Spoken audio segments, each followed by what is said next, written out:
Hi to your Patreon shout out to Michael Gray. Welcome to the Howlers.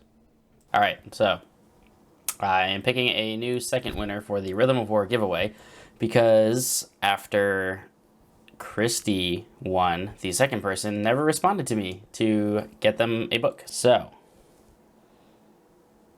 Landon Higgs, congratulations.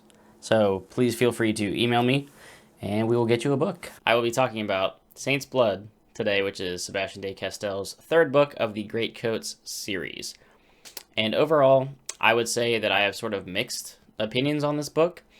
After really, really loving Trader's Blade and being introduced to the characters and the world and sort of the lack of a magic system, just the kind of the emphasis of these books up to this point have been the action and the dialogue, the witty, quippy dialogue between Kest, Falkio, and Brasti, our main three protagonists. Of course, everything is through Falkio's eyes. This is a single POV story. But after loving Trader's Blade and then really loving Night Shadow, which is book 2, this one was a bit up and down for me. It started out, I was excited to continue. I'd say maybe a third or so of the way through, it just, this is going to be spoiler free, at least for a while. I'll talk some spoilers at the end. But this just, the focus of the story just didn't really land for me. And I don't know if that's just a personal thing, but I've seen quite a few people with the read along kind of be hit and miss with this, kind of hovering around, 2-3 star kind of rating with this book compared to the high, like 4s and 5s that I was seeing of Night Shadow. I feel like where we left off in Night Shadow, this should have just taken a next step to really further the plot. And maybe it's because this is a 4-book arc rather than a 3. This almost felt like the middle book syndrome of the group, or kind of like a side quest almost. And I don't know if that was intentional. Like, clearly he wanted to do more world building with this universe and kind of expand on Tristia, which he does. Don't get me wrong, this book does expand on the foundation that was built in Trader's Blade and built further in Night Shadow. But what he chooses to focus this main story on really was just kind of odd to me. And again, it felt like more of a side quest or like almost a standalone in a way. This almost felt episodic. It didn't just immediately piggyback off of the ending of book 2 and move toward where I thought the eventual ending of this series would go. So I'm still interested in seeing what is wrapped up in Tyrant's Throne, which is book 4, because I think it'll get back to kind of the main quest. But so far, this one just, let's get into some things. So, you're obviously still following Falkio, Kest, and Brasti. Their dialogue is still great at times, but I feel like this was the least fun of the 3 books, and book 2 had an entire, 3 chapters dedicated to some not very humorous things. I felt like that was toned down. He introduced a lot more characters in this book as well, and sort of spent time building up other side characters. So honestly, I feel like of the 3 books, this almost did the least for our main cast. It did more for the side characters and brought in some new ones. But I mean, there's 1 book left, and I really feel like you should have just delved deeper into some of the aspects that were touched on or briefly being explored in books 1 and 2. Now, of course, the writing style didn't really change, but I would say this was maybe the most poorly paced of the 3. It's still a relatively good book. This is the first time that I can remember actually having sort of lulls in the story or scenes or certain things dragging a little bit, where there were definitely times of this book in the middle specifically where I just wasn't having that much fun with it. And that's not what I expected out of a Greatcoats book, as much as I loved books 1 and 2. This sounds super negative. I did not dislike this book, but it was disappointing. I'll say that. It was not as well paced as the previous 2. The character focus, I feel like, was misplaced. I didn't really love the direction of the book that it went. I wish that we had stuck to the main story and just furthered that. Of course, the usual stuff that I have come to expect from De Castell as a writer, though, are still here, while muted sometimes. Obviously, the dialogue at times is still fantastic. I have laughed through every single one of these books so far, just because Falkio Kestambrasti going back and forth, there is always going to be something to laugh about, even though it's less so in this book. The combat scenes that he does write are fantastic as well. They're always fun and exciting. He does a great job of painting a picture, or really bringing a scene to life and showing you what's actually going on and what these characters are doing. It's at least from a combat perspective, it's usually pretty grounded.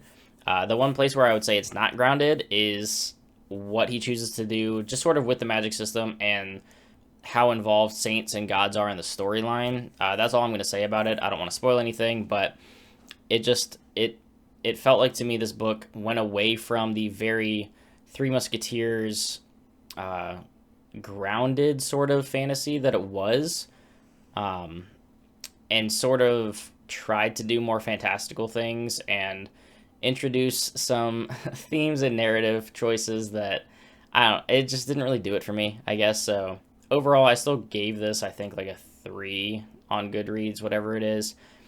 Don't pay too much attention to my star ratings. I would still recommend this book because I want to see what happens in book 4. Maybe that will totally land for me and be great. Maybe it won't.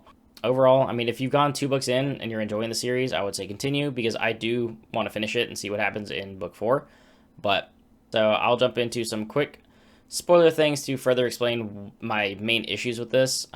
So stick around for those if you read it, and otherwise, I'll see you next time. Okay, so spoilers. Really, my main gripe with this book was just what he chose to do with the saints and the gods. I feel like this story started out very grounded, sort of in reality of magic playing almost no role in the story. And while it played a little bit of a role in book 2, it really wasn't until this book that I guess he felt the need to bring in more saints and have them start getting killed, which kind of like makes saints boring, that they're just so easily captured and murdered by the blacksmith, who apparently I guess is like the parallel of the tailor, and they created a god. I don't know. This book got pretty weird at points. Just the fact that like they basically killed all the saints and gods of Tristia, created a new god, and then Falkio, in combination with Athalia and the rest of the Greatcoats, like have this big epic battle, which like the battle itself is cool and fun, but it's also just kind of silly to me that like they literally just killed God at the end of the book. It was, I don't know, it was just a weird choice, and I feel like this very much just felt like a side quest.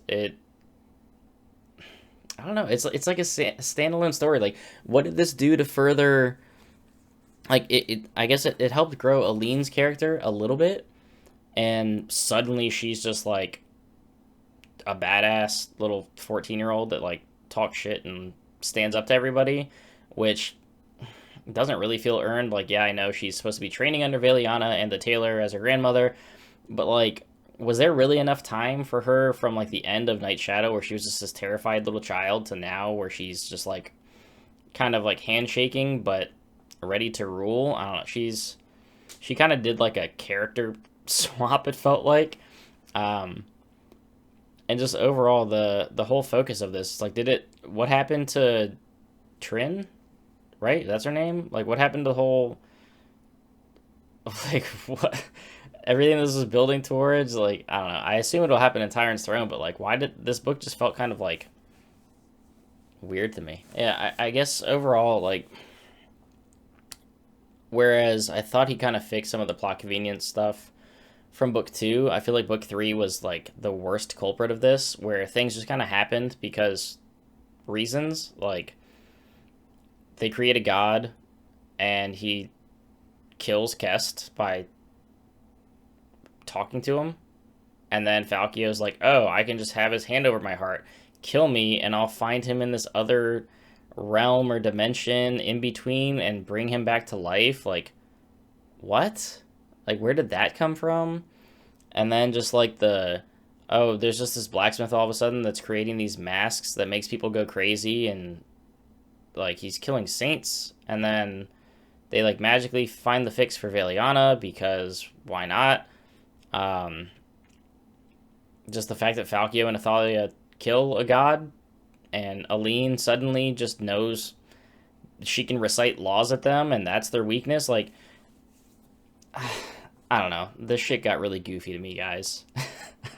Hopefully, book 4 is not like this, but it just, I just didn't care about a lot of what happened in this book. I don't know. It wasn't great, guys. It's still, decent book, but this, where I thought books 1 and 2 kind of like really caught me off guard and blew me away and were super fun, this wasn't. And it sucks. I hate to say that. It sucks that this was my experience with this book, because I was expecting a lot more out of it. And hopefully book 4 turns this around, because this one was just kind of, it's there. So that's unfortunate. But anyway, that's going to do it for this one. I am, however, about a third of the way through Dune and liking it a lot, which good, because I was expecting to. So that's going to wrap it up for Greatcoats. I will finish this series next month, of course. The first thing before I get into everything else that comes out in November will be Tyrant's Throne. So hopefully De Castell wraps this series up nicely, and I end up loving it again, because this book was not great, in my opinion. But that's going to do it for me. So as always, like and subscribe if you are enjoying the content. Please join us in Discord and on Patreon if you want to support the channel. Discord, we have been growing steadily, so that is awesome to see. I love having a little community of people to talk to in my own Discord. It's a lot of fun. But yeah, that's going to do it, guys. So until next time, keep reading.